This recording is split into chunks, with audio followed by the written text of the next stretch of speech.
Hello বন্ধুরা, কেমন আছো তোমরা বন্ধুরা? অনেক দিন পর এলাম। কিছু প্রবলেমের জন্য আমি ভিডিও দিতে পারিনি বন্ধুরা। তোমরা সবাই ভালো আছো তো? আমিও আছি ভালোই। আজ একটা রেসিপি নিয়ে চলে এলাম, কড়াইশুঁটির ঘুগনি। দেখো, আমি তিনটে পেঁয়াজ কেটে নিয়েছি, একটা গোটা রসুন কেটে নিয়েছি, একটা টমেটো কেটে নিয়েছি। আর দেখো, মশলা তৈরি করে নিচ্ছি। কাঁচা লঙ্কা আর শুকনো লঙ্কা নিয়ে নিয়েছি আদা, আর একটা গোটা রসুন আমি ছুলে নিয়েছিলাম, তার থেকে হাফ পরিমাণ রসুন আমি নিয়ে নিলাম এর মধ্যে। দেখো, মশলাটা আমি তৈরি করে নিলাম। তারপরে মশলাটা তৈরি করে নেওয়ার পর আমি কিছুটা পেঁয়াজ আর টমেটো দিয়ে আবার পেস্ট করে নিলাম। দেখো বন্ধুরা, কড়াইতে দিয়ে দিয়েছি তেল, তেজপাতা, শুকনো লঙ্কা আর এলাচ, দারচিনি, লবঙ্গ আমি ফোড়নে দিয়েছি। তারপর এর মধ্যে আমি দিয়ে দিলাম পেঁয়াজ কুচি। কিছুটা পেঁয়াজ আমি মিক্সিতে পেস্ট করে নিয়েছি মশলার সাথে, আর বাদবাকি পেঁয়াজ আমি ভালো করে এবার একটু ভেজে নেব।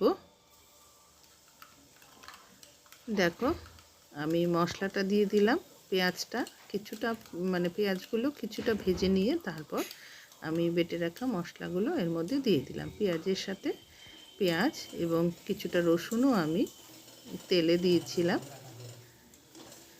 একটু ব্রাউন করে ভেজে নিয়ে তারপর আমি মশলাটা দিয়ে দিলাম। খুব ভালো করে এবার কষিয়ে নেব।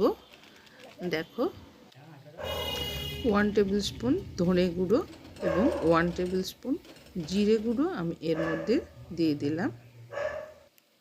মিক্সিং জার ধুয়ে কিছুটা জল এর মধ্যে দিয়ে দিলাম।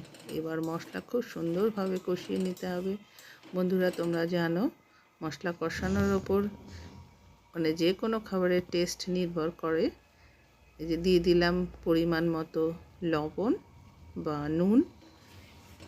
নুন দিয়ে আবার মশলার সাথে খুব ভালো করে মিশিয়ে নিচ্ছি। কড়াইশুঁটির ঘুগনি খেতে কিন্তু বন্ধুরা দুর্দান্ত লাগে। তোমরা অনেকেই খেয়ে থাকো সেটা জানি, কিন্তু যারা রান্না করনি এভাবে আমার রেসিপিটি ভালো লাগলে রান্না করতে পারো। তবে আমি আজ কিন্তু একটু স্পেশালভাবেই করছি। দেখো, দিয়ে দিলাম হলুদ দিয়ে আবার মশলার সাথে খুব ভালোভাবে নেড়ে চেড়ে নিলাম। একটা স্পেশাল জিনিস দিচ্ছি, এটা দিয়ে কড়াইশুঁটির ঘুগনি দুর্দান্ত হয়। আমি মাঝে মাঝে এভাবে রান্না করে থাকি।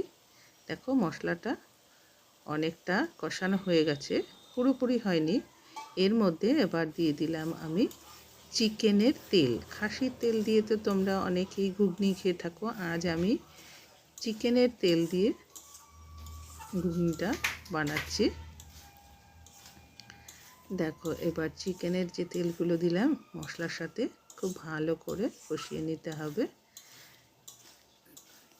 মশলার সাথে খুব ভালো করে নেড়ে চেড়ে আমি মিশিয়ে নিলাম। এরপর দুটো আলু আমি আগেই সেদ্ধ করে রেখেছিলাম, সেদ্ধ করা আলু ভেঙে নিয়ে দেখো মশলার সাথে দিয়ে দিলাম। এবার চিকেনের তেল, আলু খুব ভালোভাবে মশলার সাথে কষিয়ে নিতে হবে। আলুগুলো যেগুলো একটু বড় টুকরো আছে সেগুলো আমি খুন্তি দিয়ে কেটে নিচ্ছি, যদিও আমি হাত দিয়ে আগে ভেঙে নিয়েছি। দেখো, খুব সুন্দরভাবে এবার কষিয়ে নেব।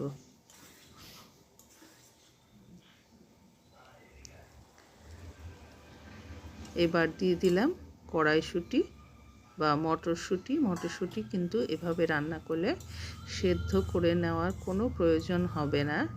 রান্না করতে করতে খুব সুন্দরভাবে সেদ্ধ হয়ে যাবে, কোনো রকম কাঁচা ভাব থাকবে না। দেখো, মশলা, আলু এবং চিকেনের তেল সমস্তটা একসাথে ভালোভাবে মিশিয়ে নিয়ে কষিয়ে নিতে হবে। বন্ধুরা, এভাবে তোমরা একবার রান্না করে দেখো, দুর্দান্ত হয় খেতে। এটা রুটি, পরোটা, নান, ভাতের সাথেও খেতে পারো, তবে রুটি, পরোটা, নান, লুচি এগুলোর সাথে খেতে বেশি ভালো লাগে।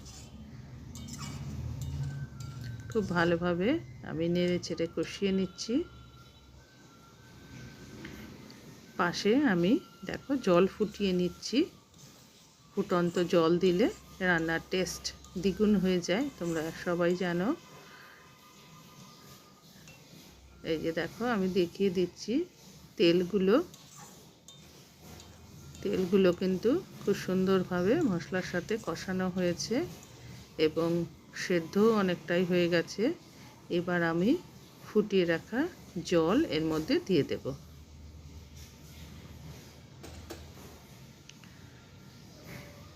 তোমরা কিন্তু ভাবতে পারো যে কড়াইশুঁটিগুলো সেদ্ধ করে নেইনি। এভাবে রান্না করলে সেদ্ধ করার কোনো প্রয়োজন হয় না, খুব সুন্দরভাবে সেদ্ধ হয়ে যাবে। এভাবে রান্না করলে রান্নার সময়ই আগে সেদ্ধ করার দরকার হবে না।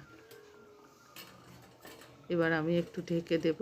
ঢেকে দিয়ে মোটামুটি 6-7 মিনিট আমি রান্না করে নিয়েছি। মাঝে মাঝে একটু নেড়ে দিয়েছি ঢাকা খুলে।